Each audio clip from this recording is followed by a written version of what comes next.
ኢማም አጠበሪ ወጣት ሆኖ ታሪኩን ይነግሩናል። አንድ ሰው መካ ውስጥ ካዕባ ጥግ ቆመ። የኹራሳን ሰው ነው። ቆመና አዩሃ ናስ፣ እናንተ ሰዎች ሆይ በፖርሳ 1000 ድርሃም ወድቆ ያገኛል እንዴ? እባካችሁን መልሱልኝ፣ አጅራችሁን አላህ ዘንድ ታገኛላችሁ ይላል። ይህን ሲል ሁላችን አዳመጥን። አንድ በእድሜ ገፉ አዛውንት ወደ እርሱ አቀር። ከዛም አንተ ኹራሳኒ ሆይ አሉት። ማን የመጡት? አሁን አቡ ገያት ነው የመጡት። ሰውየውን አገኘ። አንተ ኹራሳኒ ሆይ ወርቅ ጠፋ እንዴ? አዎ። 1000 ድርሃም። አዎ። ታዲያ እኛ እኮ የመካ ሰዎች ቀሊሉ ዘርዒ እኮ ወቀሊሉ ዘርዒ አዝርዕት አናመርት ታውቀዋለህ። እርሻን ዘራ፣ ደረቅ ነው መሬታችን፣ ዝናብ አናገኝ። ከብቶች ደግሞ አልበን የምንጠጣው የለም። ወቀሊሉ ልመዋሲሚ ደግሞ ሐጅና ዑምራ በዓመት 2 አንዴ ነው የሚመጡልን። በዛ ነው ከሰው የምንጠቀመው። ስለዚህ ምናልባት ያገኘው ሰው ችግረኛ ሊሆን ስለሚችል 1/10ኛውን እሰጣለሁ ብለህ እኮ ብትናገር አምጥቶ ሊሰጥ ይችላል።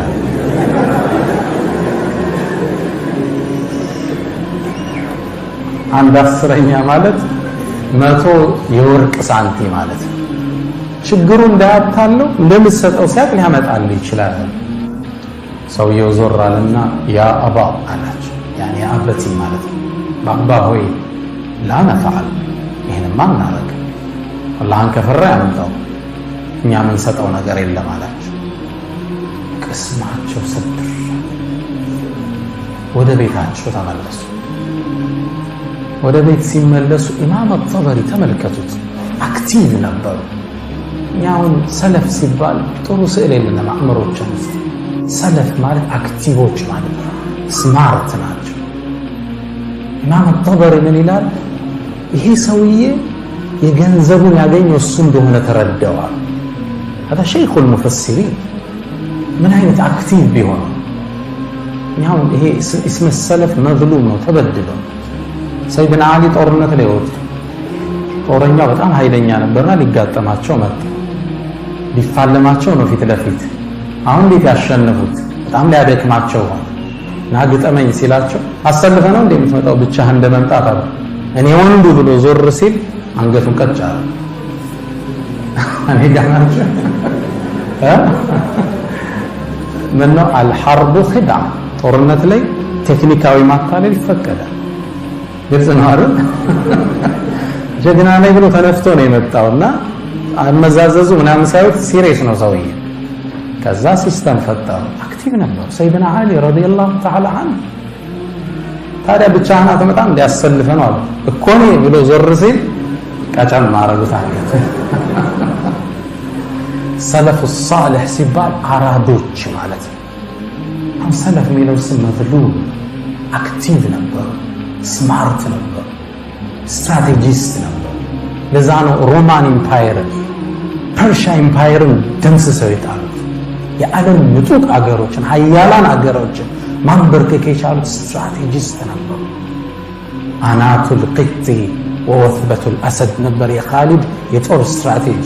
አሁን ዓለም እያጠና ያለ የኻሊድ የጦር ስትራቴጂ አናቱል ቂጢ ወወትበቱል አሰድ። እንደ ድመት ተረጋግተህ ታይና እንደ አንበሳ መውረር ማለት ነው። ኢማም አጠበሪ ስማርት ነበር። ይሄ ሰው ብሩ እንዳገኘው ጠረጠረ። ለራሱ እያመቻቸ ነው ብዬ አሰብኩ። ወደ ቤት ሲመለስ ለማረጋገጥ ተከተልኩት አሉ ኢማም አጠበሪ። ስከተለው ገና በሩ ጋር እንደደረሰ ያሉ ባባ እያለ ገባ ወደ ሚስቱ። እሺ አለች። ሰውየውን አገኘው? አዎ አገኘው። እኮ ተስማማ ባልከው መስፈርት? ባክሽ አልተስማማ፣ ዛሬም ጾም ማደራችን። ያ አቡ ገያት አለችው፣ እነዚህ ሴት ልጆች በረሃብ ይሙቱ እንዴ? እናቴ በረሃብ ትሙት እንዴ? ትንሽ አንሳለት፣ ተቸግራል። ለምንድን ነው ማታነሳው? አንተ እኮ ሙጠር ነህ፣ ተጨንቀሃል፣ አላህ ይፈቅድልሃል። ደግሞ ወቅ አለችው ልቡን ስታራ፣ አላህ ባያስከው ብር ብቻ ሳይሆን በትክክል ባልመገብካቸው ልጆች ይጠይቀሃል አለችው። ጥሩ ማለት ነው አይደል? ልክ ይህን ስትል ወደ ኢማም ጠበሪ ከርቀቱኛ ያለዋል ትክዝ አሉና አቡ ገያዝ ተስፋ ቆርጠው በነጩ ጺማቸው ላይ እንባ ሲወርድ አየዋል። አይበላው የአላህ ቅጣት አይተው ልጆቹ በረሃብ ሊያድሩ ከዛም ስሜታቸውን ዋጥ አድርገው ፊታቸው ተቀይሮ ላ ያሉ ባባ ትግስት አርጊ ሉባባ ከጭንቀት በኋላ ፎይታ ይመጣል አላህ ይተወንም ተይሉ ባባ አለ። ኢማም ጠበሪ ይህን ሲሰማ ተመለስኳል። በሁለተኛው ቀን ያ የኹራሳን ግለሰብ አሁንም ቆሞ ይጣራል። ምን ይላል? አዩሃል ሁጃጅ እናንተ ሐጃጆች ሆይ 1000 ወርቅ ሳንት ያገኛል እንዴ? አላህ ምንዳውን ይክፈለው እባካችሁ ስጡኝ ይላል። ከዛም በሁለተኛው ቀን ይህ ሼኽ መጡ ይላል ኢማም ጠበሪ ረዲየላሁ ተዓላ መጡና አንተ ሰው ሆይ ትናንት እኮ ነግሬህ አልሰማይ ብለህ ሰው የሚበላው የለው 1000 ወርቅ ሳንት ስትል የት አምጥቶ ይሰጣል? ትንሽ እኮ ብታረግለት አላህን ፈርቶ ይሰጣል። ምንድነው ማረግለት? ባይሆን ቀደም 1/10ኛ ነው አሁን 100ኛ አድርግለታል። 100ኛ ስንት ነው? 10 የወርቅ ሳንቲም አቀድም 100 እሱም ብታረግለት ይሰጣል። قال لا يا بابا ይማይ እሱም ለምን እንዲህ ጠንከር እንዳለ ኋላ ታሪኩ ይገባቸዋል። ይሄንማ እኛ እናደርግ አላህ የሚፈራ ከሆነ አጥቶ ይሰጠኛል፣ አላህ የማይፈራ ከሆነ እዛው ሳቱን ይቻለው አላቸው። ተስፋ ቆረጡ። ወደ ቤት ተመለሱ። መንገድ ላይ ወዳድቀው ባገኟቸው ቴምሮች እርሳቸውና ሴት ልጃቸውን ይዘው ጾማቸውን ፈቱ። ከባድ ነው። 1 ቢሊየን እጅ ላይ ተቀምጦ መካ ላይ የወደቀ ቴምር ፈልገ ማፍጠን ትልቁ ትምህርት ይሄ ነው። ሐቂቃ እኛ ትንሽ ኑሮ ስትናወጥብን ስራ ልመቻች ሲል ሰው ወደ ሱስ ይገባል፣ ተስፋ ይቆርጣል፣ ፌስቡክ ላይ ቻት ላይ ይገባል፣ ማያውቃትን ሴት ያማልላል። ይሄ ሙስሊም ባህሪ አይደለም። ችግሮች ሲመጡ ያልፋል፣ ይነጋል። ከሙእሚን ተስፋው ቅድም በቀራልን ወንድማችን አያት ላይ አለይሰ ሱብሑ በቀሪብ ነው የሚለው አላህ። ንጋቱ ቅርብ አይደለም፣ እየነጋ ታሪክ እየተለወጠ ያችን ቴምር በልተው አፈጣ። በበነጋው 3ኛው ቀን ላይ ይሄ ሰውዬ ቆመና ኹራሳኑ ተጣራ። ንብረት ያገኛል እንዴ ስጡኝ ብሎ ተጣራ። አሁንም ይላል ኢማም ጠበሪ ነው የሚዘግበው። አሁንም ይሄ ሼኽ ተነሱ አቡ ገያዝ መጡና አንተ ሰው ሆይ ትናንት ነግሬህ እኮ ነበር 100 አልኩም ቢያል ለራሳቸው የሚደራደሩ ነው የሚመስል 10 አልኩ አልተስማማ ባይሆን 1 የወርቅ ሳንቲም ስጠውና ይመልስልህ ይሆናል። በዚህኛይቱ ፍየሎች ገዝቶ ወተቱን ይጠጣል። በግማሿ ደግሞ ሐጃጆችን ማጠጫ ዕቃ ገዝቶ እሷን እያከራየ እያጠጣ ክራይ ይሰበስባል። 1 የወርቅ ሳንቲም ስጠዋል። ሰውየው እንደሚስማማ ትጠብቃላችሁ አይደል? قال لا يا بابا ይሄማ ያ አላህን ከፈራ ያምጣል፣ ካልሆነ እዛው አላህ ይተሳሰብ። አቡ ገያዝ ተስፋ ቆረጡ። ናበል ወደ ቤት እንሄዳለን። ምንድነው አሉ። እስኪ ናይ አንተ ሳንቲም ከሆነ አለ እንደዚህ አዎን። አይ አቡ ገያዝ ይህን ኹራሳን እየመራ ወደ ቤት አቀና። ሲያቀና ኢማም ጠበሪ ምን ይላል? የታሪኩን ፍጻሜ ማየት አለብኝ ብዬ ተከተልኳቸው። በሩ ሲገቡ ግቢው አብሬ ገባሁ።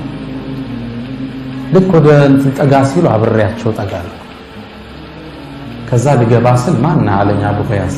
አይ ከመጀመሪያው ጀምሮ ታሪኩን አይቻለሁ ሼኽ እንደ ፍጻሜው ልይ ብዬ ነው ናገባሉ ይሳቸው።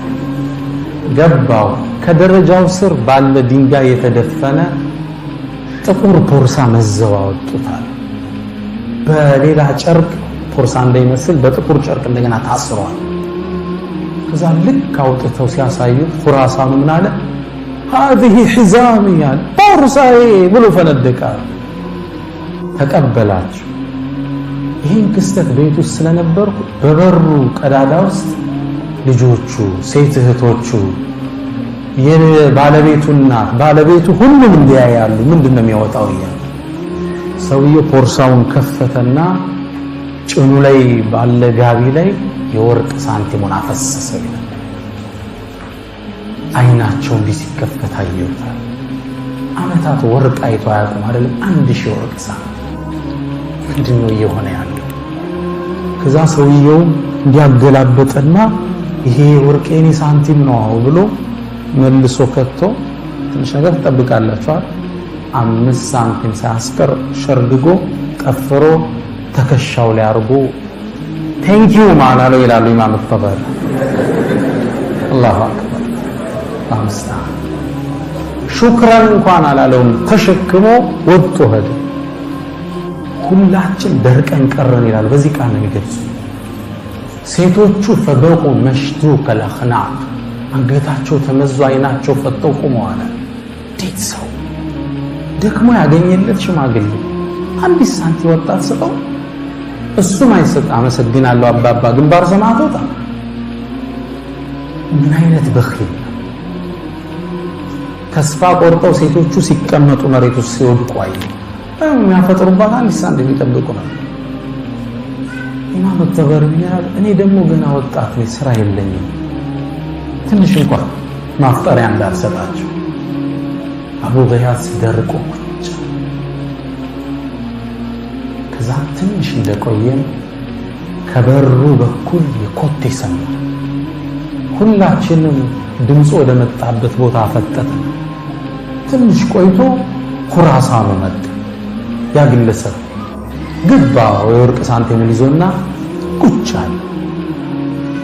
አቡ ገያስ ሲያየው ደግሞ ምን ቀረኝ ብሎ መጣ ብሎ ኮስተር አለበት። 5 ሊሰጥ ያልፈቀደ ግለሰብ ምን ፈልጎ ነው? እንደምን ስሜቱን ሲውጡ አየዋቸው ይላል ጠበሪ። ስሜታቸውን ውጠው ዝም አሉት። ማጃ አበክ ምን አመጣህ? ነገሩ ሰፊ ነው አለ። ምንድነው እሱ? አባቴ ሲሞት 3000 ወርቅ ሳንቲም ተወለ። ከዛም 1/3 1000 ድርሃሙን ምድር ላይ ላለ የመጨረሻ ችግረኛ ሰው ሰደቃ ስጥልኝ አለ። መካ ውስጥ ፈለኩ ላይታች አላገኘው። የመጨረሻ ዳህ ያገኘው አንተ ነው። ታዲያ ይሄ ወርቅ ሳንቲም ለአንተ ነው የሚገባ ብሎ እግራቸው ላይ ጣለው ይላል ጠበሪ። ቅድም የተገረምነውን ያህል አሁንም በደስታ ተገረምና እውነትም አልመሰለም። የወርቅ ሳንቲም ሙሉ በሙሉ አላናገርም፣ ወጥቶ ሄደ። ደንግጫለሁ፣ ተከተልኩት፣ ላገኘው አልቻልኩም። አቡ ገያስ ተከትሎኝ ወጣ። ፈለግነው፣ ሰውየው የለም። ከዛ ምንም አልሰራም ብዬ ተሰናብቻቸው ለስል እጄን ያዘኝና ቆም አለ። አንተ ወጣት ሆይ ይሄን ልብሴን ታየዋለህ? ለአመታት ሱብሒን ከሰገድኩ በኋላ ለሚስቴ ሰጣታለሁ አውልቄ፣ እሷ ትሰግድበታለች። ለልጆቼ ሰጣለሁ ይሰግዱበታል። ሶላት ሲጨርሱ ስለብሼ እህል ፍለጋ ዞራለሁ። አሁን አላህ ያላሰብኩትን ሪዝቅ ታዲያ ምንድነው? አንተም መካፈል አለብህ። ይዳቻ ምነው ሐዲስ ሰምቻለሁ። ነብዩ ሰለላሁ ዐለይሂ ወሰለም አንድ ሰው ሳትጠይቁት ሪዝቅ አምጥቶ ከሰጣችሁ አብረው ላሉት አካፍሎ የሚል ሐዲስ ሰምቻለሁ ከኢብኑ ዑመር የተላለፈ። አንተም መግባት አለብህ አሉኝ። ቤት ውስጥ ገባ። እንደገባነ በደስታ ያሉ ባባ ያ ፉላና መጠራት ጀመሩ። ልጆቹ ተሰለፉ አላቸው።